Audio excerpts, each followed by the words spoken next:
સુરત में हाल चाली रहेला कोरोना वेक्सिनेशन वच्चे પાંડેસરાના કોવિડ સેન્ટરમાં રૂપિયા લઈને વેક્સિન અપાતી હોવાના આક્ષેપ સાથે આમ આદમી પાર્ટીના કાર્યકરોએ વિરોધ નોંધાવ્યો છે। સુરતમાં કોરોનાની મહામારી વચ્ચે હાલમાં વેક્સિનેશન ઝુંબેશ ચાલી રહી છે। સુરત મનપા દ્વારા ઠેર ઠેર વેક્સિનેશન સેન્ટરો શરૂ કરાયા છે અને લોકોને વધુમાં વધુ વેક્સિન મળે તેવી કામગીરી આરંભાઈ છે। ત્યારે પાંડેસરા ખાતેના હાઉસિંગ કોમ્યુનિટી હોલમાં ચાલતા વેક્સિનેશન સેન્ટર પર મંગળવારે આમ આદમી પાર્ટીના કાર્યકરોએ હોબાળો મચાવ્યો હતો। આમ આદમી પાર્ટીના કાર્યકરોએ આક્ષેપ કરતા જણાવ્યું હતું કે વેક્સિનેશન સેન્ટરમાં 400 થી 500 રૂપિયા લઈ વેક્સિન આપવામાં આવી રહી છે, જેને લઈને વેક્સિન લેવા આવેલા લોકોમાં પણ તંત્રની કામગીરી સામે રોષ જોવા મળ્યો છે। હું ડૉક્ટર ઈ.કે. પાટીલ, માજી કોર્પોરેટર।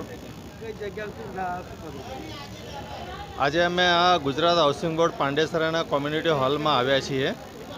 છેલ્લા 2-3 દિવસથી અમને એવા સમાચાર મળતા હતા કે ટોકનોનો ઘપલો થાય છે અને ઘણી જગ્યાએ ટોકનો વેચાય છે।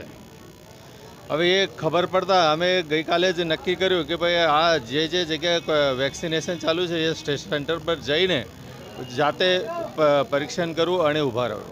આજે અમે જાતે ઊભા રહ્યા છે અને ઊભા રહીને એક ટોકન એક આમ આદમીને વેચ્યા છે। શાસક પક્ષના કાર્યકર્તાઓ અને કોર્પોરેટરના મિલી ભગતથી ગઈકાલે ભીડભંજન સેન્ટર પર 250, 500માં કૂપન વેચાયા અને ત્યાં લોકોએ બબાલ કરી અને આજે એ સેન્ટર બંધ કરી દેવું પડ્યું છે। એ જ રીતે દરેક સેન્ટર પર આ બધા કાળાબજારી વેક્સિનેશનના કૂપન વેચવા માટે ચાલતું હતું, એના વિરોધ કરવા માટે અને લોકોને ન્યાય મળે, સામાન્ય માણસને વેક્સિન મળે, જે 5-5 વાગ્યાથી 4-4 વાગ્યાથી લાઇનમાં ઊભો હોય છે એને કૂપન મળતું નથી અને 500, 600માં શાસક પક્ષના કાર્યકર્તાઓ કૂપન વેચે એ વ્યાજબી નથી, જેનો સખત અમે વિરોધ કરીએ છીએ અને એને વિરોધ કરવા માટે આજે અહીંયા પધાર્યા છે। સુરત મનપાના વેક્સિનેશન સેન્ટરમાં હાલમાં ભ્રષ્ટાચારનો આમ આદમી પાર્ટીના કાર્યકરો દ્વારા આક્ષેપ કરાયા છે, ત્યારે આ મામલે તપાસ થશે કે કેમ તે જોવું રહ્યું। Azhar Qureshi, return news.